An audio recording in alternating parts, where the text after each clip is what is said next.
I'm here with Bill McKibben, and we're going to chat a little bit about the state of things here and the state of things in the real world outside of these hermetically sealed, secured walls. What do you see as the main, what is it that's not happening?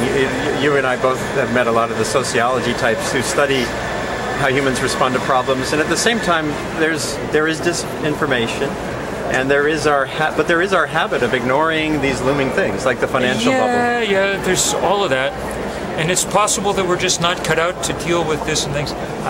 There are days, though, when I think it's just, as much as anything, just a problem of power. The most powerful industry in the world that the world's ever seen by an order of magnitude is the fossil fuel industry. They've won every fight so far.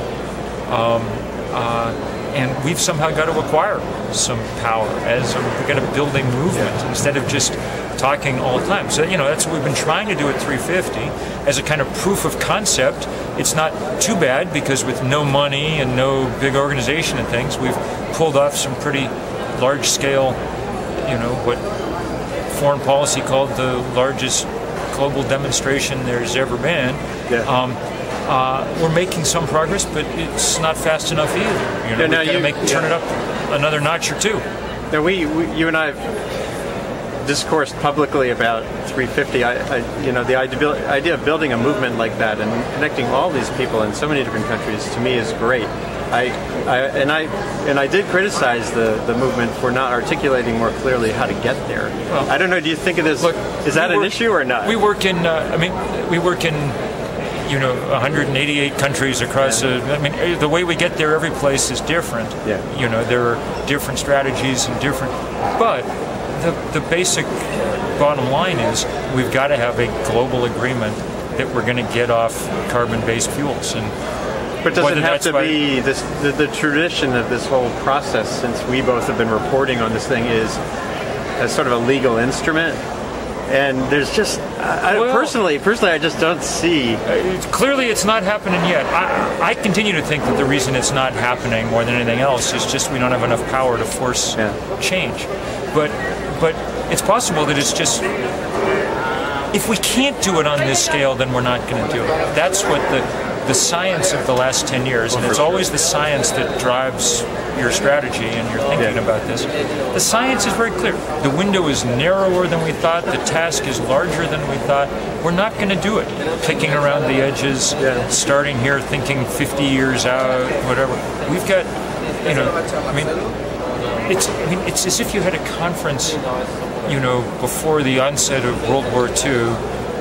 Hitler's taken over half. Everybody's like, well, our cost-benefit analysis shows that it would be better to, we could spend the next 25 years developing some really great tanks, and then it would be easier to roll through, or we could, our shows that maybe, Hitler won't turn out to be such a bad guy after all, or whatever it is. Thank God there was some Winston Churchills around who just said, okay, we're going for it. Hold on one second. So the way forward then, you still feel strongly that you have a path that could build the political will? I think we haven't figured out yet whether we can build the political will or not, frankly. We've made the first real effort to do it. 350.org, and we've done it with no money and no whatever. So I was interested, by the way. As a proof of concept, it's not too bad. Well, I was interested in the next step that you did this year was the Day of Action. This global work party. Right, and I wrote about that, and again, so now you have the network, and now you have the network doing stuff. Yep. And so then the next step. See, I just want to articulate a little bit some of my thinking. I said this earlier. I would love to see, personally, a 350 kind of effort that goes right to the root of both building the will and the understanding, and also the realization that, again, this is my thinking, that the energy challenge that underlies the climate problem has profound opportunities that also exist whether or not you're concerned or even cognizant of global warming. And there was even statistics yesterday. Tony Lacerowitz quoted these global polling that something like 90% of the Chinese who are aware of climate change don't see it as a problem. So what I'm looking at is basic education around the inadequacies of the world's energy menu as something that you could really build a broad, right from schools through to boardrooms, kind of a sense of making it a mission. Sure. And I don't know whether it makes real sense. Is there a way to morph all this stuff? We can, and we do a lot of that. That's what why we do these sort of work parties and get people figuring. Even when we do art, we did this one of these huge satellite scale things that we did. It was a great sun in South Africa, and at the point of the sun were 70 solar cookers that we then disassembled and distributed in the townships in South Africa and whatever. That's great. But you know what? None of it gets away from the basic decarbonizing a growing world. The basic issue of the planet right now is that it's disintegrating.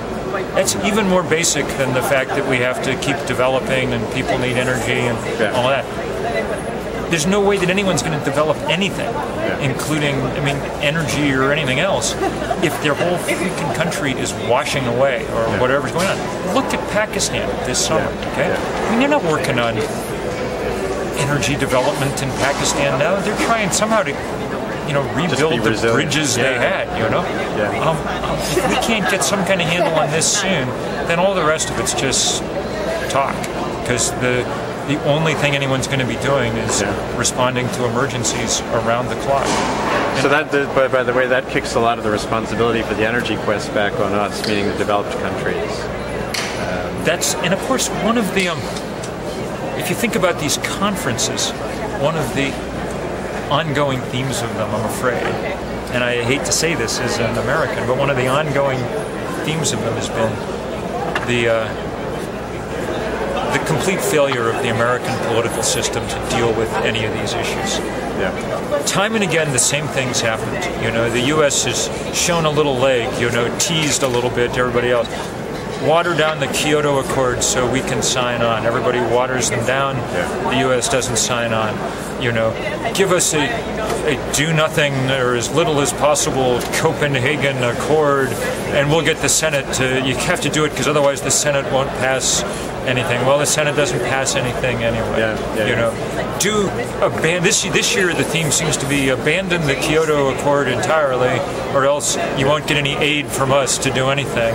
Well, fool me twice. If I'm a developing country, I'm thinking just maybe the U.S. Congress isn't going to come through with all the climate aid anyway, perhaps. Maybe. We're not good at that aid thing one way or the other. I think at this point, it's pretty safe to say that this whole process would have worked a hell of a lot better if 15 years ago people had said to the U.S., don't be a part of this.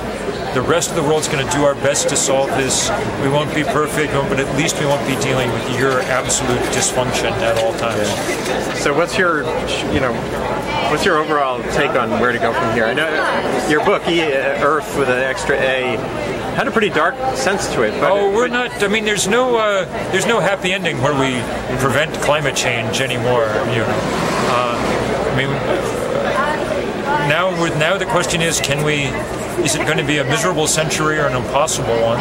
And what comes after that, So we work incredibly hard to build a movement that finally, eventually is able to take advantage of some opening, political or natural, in order to drive through real change.